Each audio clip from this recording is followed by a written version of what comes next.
Welcome to Screw the Commute, the entrepreneurial podcast dedicated to getting you out of the car and into the money. With your host, lifelong entrepreneur and multimillionaire, Tom Antion. Hey everybody, it's Tom here with episode 495 of Screw the Commute podcast. We're here, part of Vetpreneur Month. Every September, we really highlight our wonderful veterans and thank them for their service and tell about all the great things they're doing entrepreneurially. And so today we have James Phelps here. James was a company commander in Iraq, and he was awarded the Bronze Star for his outstanding contributions and sacrifices. And boy, we really can't imagine the kind of things that the folks that keep us safe have to go through. And we're going to see today how he's helping veterans market themselves and their businesses. Yeah, and combat operations. Geez, yes, I've had my share, but they were domestic, not, in a foreign country.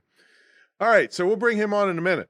So how'd you like to make big commissions for referring my stuff? And we hardly ever get refunds because I really take care of my customers. So if you're interested in getting me to send you money, well, just check it out by emailing me at tom@screwthecommute.com, and I'll give you all the details. And some of the commissions can be as much as $5,000 for one referral. So you can make some good money by kicking my name around. All right, pick up a copy of our automation ebook. It's a book that we sell for $27, but it's yours free for listening to the show. And I got to tell you, it saved me literally. We actually estimated at 7.5 million keystrokes just from the simple $20 piece of software tip that's in the book. That's just one of the tips. Saved me carpal tunnel and all those millions of keystrokes. And it also allows me to handle customers and prospects way faster so that I can ethically steal customers from people too slow to get back to prospects. So grab a copy of that book at screwthecommute.com/automate free. And all this stuff will be in the show notes along with James's great stuff that he'll tell you about later. Now, pick up a copy of our podcast app at screwthecommute.com/app. That's APP, where you can put us on your cell phone and tablet and take us with you on the road. Now, my school is in the middle of a pilot project to help persons with disabilities get trained in a highly in-demand skill, which is internet and digital marketing, so that they don't have to leave their home to get high-quality education, and they can legitimately be hired from home. I mean, I've been preaching that for 23 years, but now everybody says, oh, I guess you can work from home. I didn't know that. So yeah, you can. And so we're going to either help them get good paying jobs, or we're going to help them start their own business, or both. And we have a GoFundMe account to help out with this. And we're going to use some of the money to hire persons with disabilities to help run the program. So check it out at my school site, imtcva.org/disabilities. And hey, while you're at it, you can also check out the military page, /military, to see all the military folks we've helped over the years. But anyway, on the disability page, click on the GoFundMe link and you'll see some of the people in the program, and they're very inspiring. 2 of the people are blind and they're going through an internet marketing course. Can you believe it? I can't believe it. So check it out. Any little bit you can throw in is really appreciated. All right, let's get to the main event. James Phelps is here. He's a devoted father and husband to 3 beautiful girls, and his wife is, I don't know if he counts her in the numbers there. Yeah. so I'm sure she's beautiful too. She's an attorney, Anna Smith Phelps, and he prides himself on the 3 Ps: professionalism, personality, and perseverance. And he co-founded with Marty Martinez. I think we're going to have him on a future episode. I think it's called Joint Task Force 2 something. And so he'll tell you what that is. And then also, James and Marty started the Lounge with Legends show, which is dedicated to celebrating veteran success and countering the narrative that veterans are all broken, misfit toys. So, James, are you ready to screw the commute? Absolutely. I'm here and I'm ready. All right. Good, man. Well, again, thank you on behalf of myself and all the listeners for your wonderful service, the Bronze Star. Can't imagine the things that you did and sacrificed with you and your family to help us so we can do the things that we're doing. So thank you very much for that. So tell everybody what you're doing with it, and what's the 2-1 Task Force 2-1 something? What is that? Sure, Tom. So first off, let me get, first off, thanks for, I'm humbled and honored just to be here. And I really appreciate you having me on your show. And then before we get any further, of course, my wife is beautiful. I got to make sure I get that out there too. If I don't do that, I will get in trouble. So. That's right. Somebody will take your Bronze Star away from you. Oh, absolutely. You know how that is. But, the Joint Task Force 214, we came up with that name because when you leave military service, when you depart an ETS and get out, either retire, you're provided with a DD 214. So that's the. Oh, okay. Got it. Why we named it Joint Task Force 214. What's ETS? Early transitions. And so basically terminal leave, basically when you get out, end of tour service, service. Okay. End of tour service. Yeah. I didn't to hear the word terminal in there. Like you were terminated or something. Well, no, it depends on who you ask, but I'm sure some people would say that, and there's probably another analogies or other words they would probably say too. Okay. So yeah, DD 214 is when you get out. So, yes, sir. So what do you do with that? So what we do is we help veterans market themselves and their small businesses through the power of story, so that people listen. And, we, Marty and myself have transitioned from the military. We're both retired. I actually left active duty many years ago. Marty actually just retired last year. And so what happened was during our transition, we've basically became lost. And we just said, you know what, we came back together and said, were you buddies in the service? You knew each other from? Absolutely. Yeah. Well, the fun fact is, and I can't wait till you have Marty on the show, but make sure you mention the fact that I was his boss. Okay. We both were lieutenants together in 82nd. Yeah, but you know what boss spells backwards, don't you? What is it? Double SOB. That's probably what he'll say next week. Yeah. But yeah, we met initially. We were both lieutenants together in 82nd at 2nd 325 in Bravo Company. And when we first met, I knew I was going to like Marty because when we met, I was a lieutenant. I was a first lieutenant. He was a second lieutenant. He was a platoon leader, and I was a executive officer. So I was the second in charge of the company. And when he came in, I told him he was going to have to salute and call me sir and all that stuff. If you were actually been in the military, lieutenants don't call each other sir or ma'am, or salute each other because we're at the same rank. But anyway, he told me he wasn't going to do that. And then that's where it started. So, were you messing with him at the time? Well, no, to be honest, when I was younger, back then I was a little bit more arrogant than I am. Oh, okay. So I was actually being serious and he pushed back and he's the only one that ever did that. So, so really the Joint Task Force 214, we didn't come up with the concept, but we actually came up with the idea on a drop zone over on Sicily drop zone. We jumped into Sicily drop zone. Those are familiar with Fort Bragg. You do a lot of jump operations or airborne operations there. And we were just kind of laying around one day and looking up at the stars after we had jumped and said, what are we going to do when we grow up? And then, fast forward to 20 some plus years. I don't want to give you the exact date, but 20 plus years. And here we are. We've found ourselves again. And now we're trying to help future veterans that are transitioning from the Army. So how does it work? Is this a website do they go to for online training, or you help them personally? How does it work? So, there's a couple different things that we do. Obviously, we have a website, Joint Task Force 214.com. But really it's going to be, we're actually just launching this. So we're going to be a lot of one-on-one coaching. There's going to be a lot of free PDFs involved. There's going to be a lot of, hopefully working on, and I hope I'm not giving up too much intel, but we're working on some, DOD contracts, hopefully, so we can actually present our courses and teach. Because, my background and Marty's background, of course, is with leadership, but not only did we do that in the military, but we were OCS instructors, so officer candidate school instructors. I was an APMS at, Campbell University and University of North Carolina at Pembroke. So I was a professor of military science there. And then, using the credentials of, small and large, U.S. Army facilitators and coaches. And, that's what we're going to try to do. So that's what we are going to do. I should say that, because words that deceive, I just deceived myself with a bad word.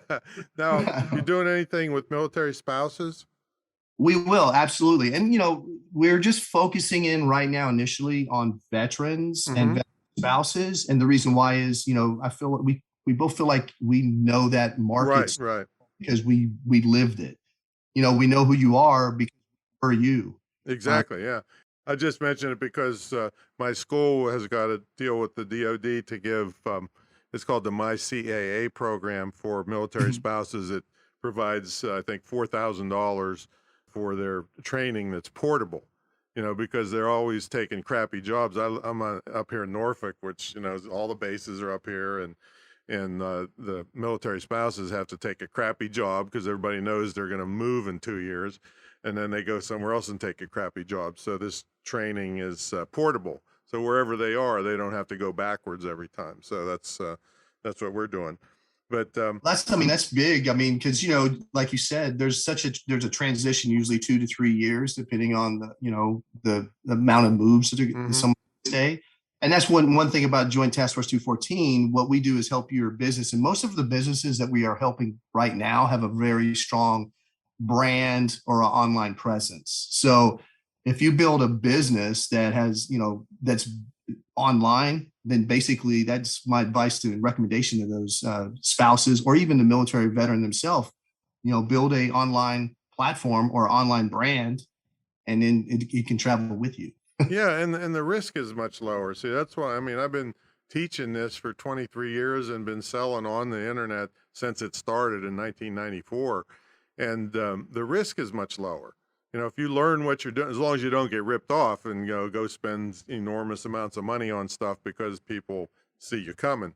But the digital world is 97% profit, so no other business you're going to get that kind of profit margins with the low risk to get into it, with a website and digital products and things like that. So we're all in favor of that.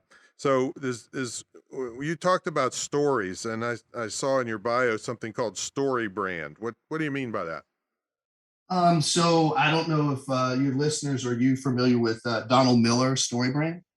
No, I have not heard of him. Is he a professional speaker or something? Yeah, absolutely. An author, really. I think he labels himself more as an author. Okay. Written several books. Story Brand is one of the books that he's written. He's also written Business Made Simple. He's written, numerous books. And basically, what happens is you just he utilizes movie and the power of story to create your brand and your business, and basically create a powerful story to where they're listening, because every situation in business or in a movie can be described by a framework. And can't go into the detail of the framework, but everything follows a script, and so does our brand, and so does your brand, and so does your business. So, I know I've been hired, to speak where the people couldn't remember my name, but they remembered a story I told. They say, "Hey, get that guy that told that story about so-and-so." And they really stick in your mind. Well, that's the reason why I joined the Army, right? So I could tell good stories. Reason why I joined. If you can get out without a sucking chest wound, you can tell. Well, I was different. I'm an older fellow, I guess, but I went in prior to pre 9/11. So we were not in war at the time of my entry into the service when I got commissioned. So and I always try to put myself in a place where, hey, look, I got to remember most folks that, well, I just recently, retired from the reserves, but, most folks that came in after me, they came post 9/11. So they knew when they signed up what they were getting themselves into. Right. When I came in, it was, hey, okay, I want to go to college. I need help paying for my college. And, I want to do a life of service. I'm going to do 4 years and then pay back my college degree and then get out. And so it was a different motivation for me when I went in. Yeah, and boy, you got a surprise. That's for sure. So what's the STAR technique? So That's a part of the military. When you ETS out, they actually give you that formula. And when you're going through SL TAPS, when that the program itself is called TAPS. The only time you hear TAPS is when someone has passed away. Yeah, Right? exactly. Yeah. So, but that's the name of the program. When you're getting out of the military and you're transitioning out, you go through SL TAPS, and it's like, okay, really, SL TAP, really? Are you doing this to me? But looking at that, speaking of the transition, that's where we try to focus in on the transformation. And I know it's a play on words, but the Army does a great job. And when I say Army, it's because that's what I know, but the military is pretty much similar. My father was in the Air Force, so I know that, there's a lot of similarities. When you leave the military, they do a great job of transitioning you. You're going to go through, you're going to ETS, you're going to get out of the military, you're going to turn in all your gear. They're going to say, here's how you write a resume. Here's how you do this. And you're just going to check the block and get a signature, and then you're going to out process and leave. And if you really don't have a plan, if you don't, develop an agenda, then you're going to find yourself like I was, out here aimlessly wandering, lost, not knowing what I'm going to do when I grow up. And that's really what we're trying to prevent. We're trying to use, my experiences over the years of being out of the military and going, my resume looks like a rap sheet. I've worked at everything you could possibly work at. I worked at CC Pizza for one day, So I was terrible. Have you ever been to CC's Pizza? I have, but I couldn't work there because I'd have got fired for eating all the profits.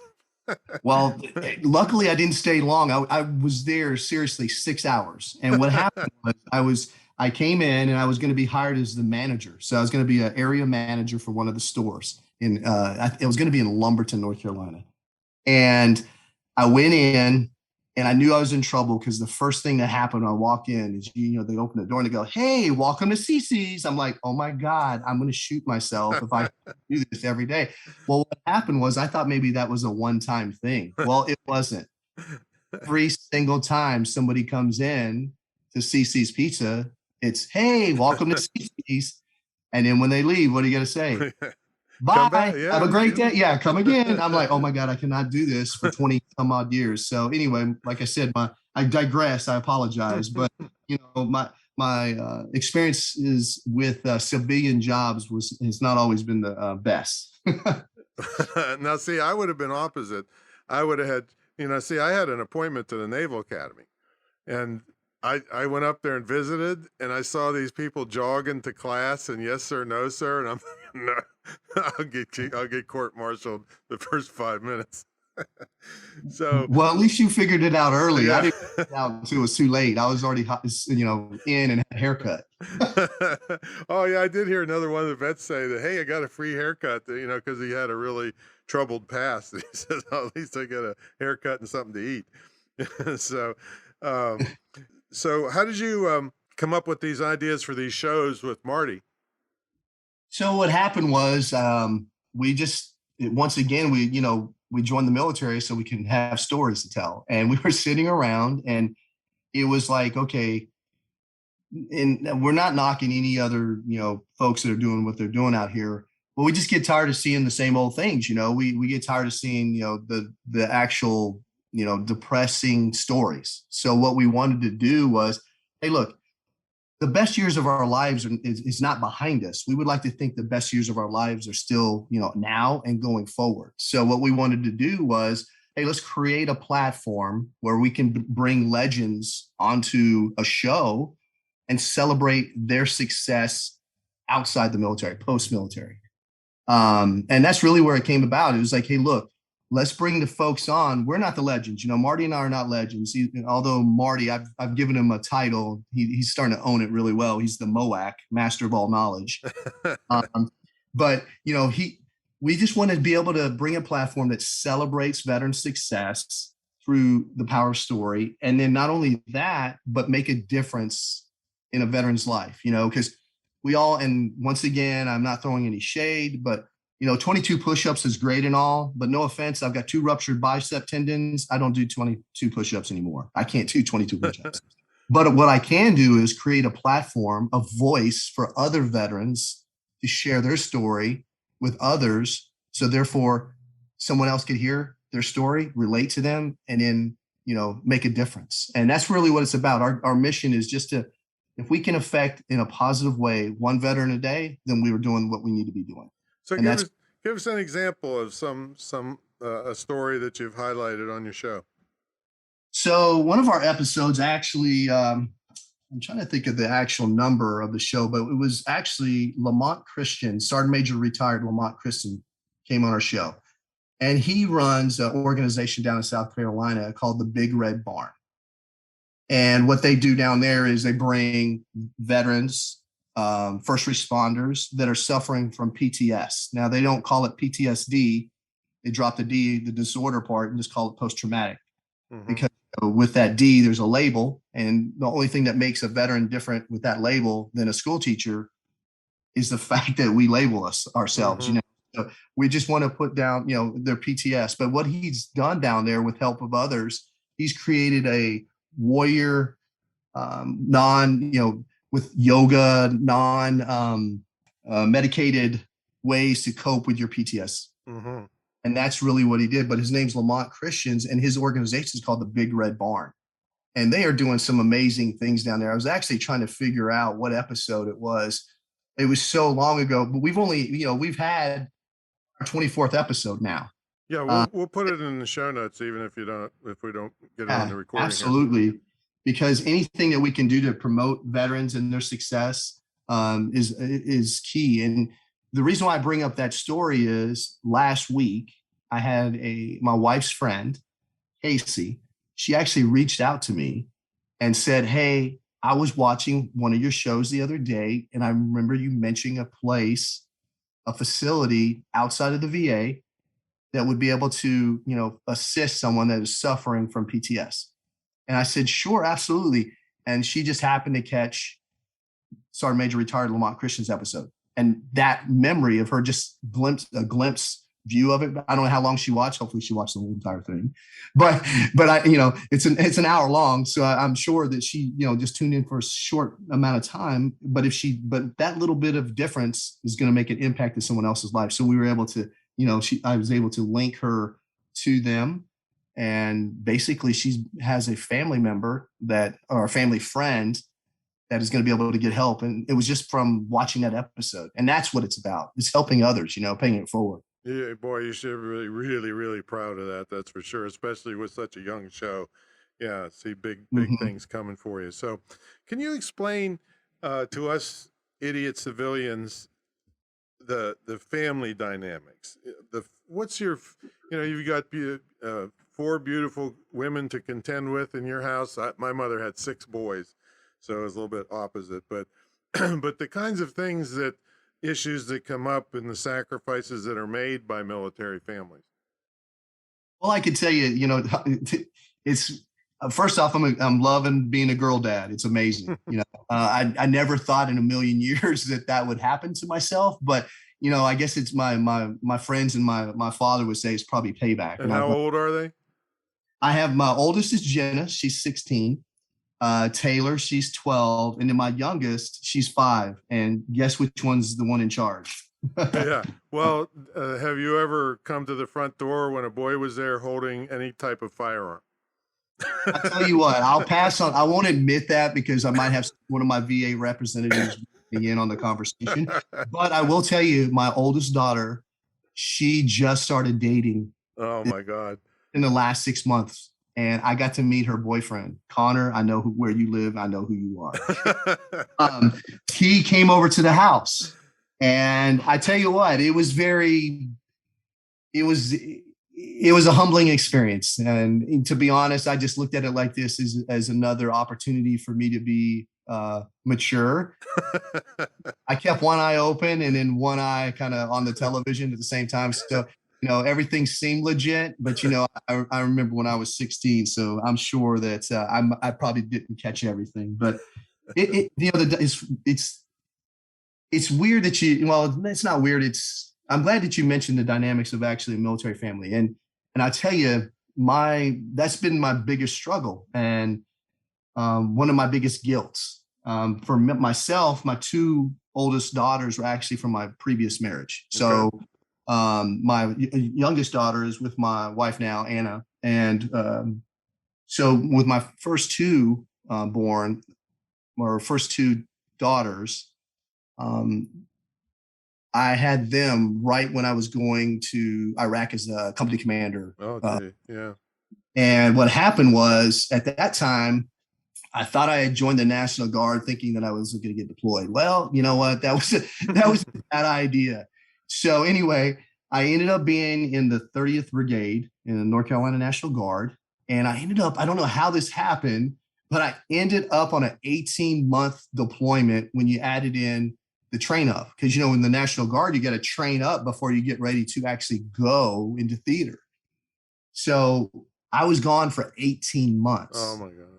And of that 18 months, my middle daughter, Taylor, she was born 5 days before I left for Iraq.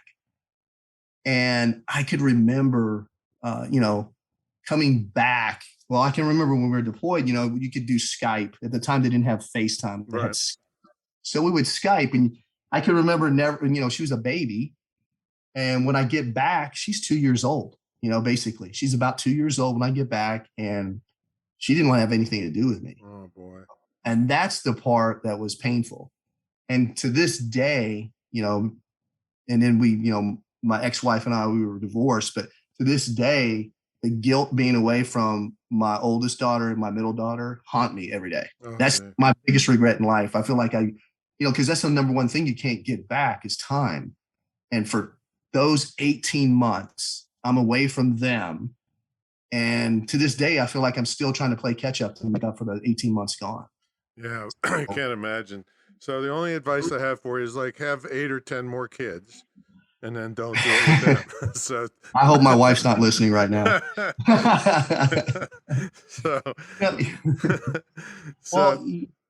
ahead. No, I was going to say, even with my youngest daughter, Alana, she's 5 years old now. Even with that, you would think that would be the remedy. It hasn't filled that void. I've came back from that deployment in 2009, 2010. And I mean, it's already 2021 and that guilt has not left. Wow. My biggest struggle. I feel like I feel guilty that I had to go away for 18 months to be away from my daughters. And to me, that, looking back on it, was it worth it? Not personally, selfishly, I say no. I knew what I was doing, I needed to do that and serve my country. But at the end of the day, self-centered James, because I never tried to be self-centered. But when I sit there and look myself in the mirror and I blame myself for and still hold the guilt of being gone for those 18 months. What does she say about it? They say it's fine. I've had that discussion. It's weird. I'll still every once in a while I'll throw in, hey, I'm really sorry that I wasn't there for you, and I was gone. But the reason why I did it, I try to explain to the reasons why I was gone. But there again, like I said, when I came back, the youngest or my middle daughter, it just took so long to transition back to where she would actually even want to be in my presence. So at that time, I was actually going through my divorce. So I was getting them every other weekend. And I could remember just, picking them both up, driving, because I would pick them up from Hope Mills area. And then I would drive back to Sanford because that's where I was living at the time.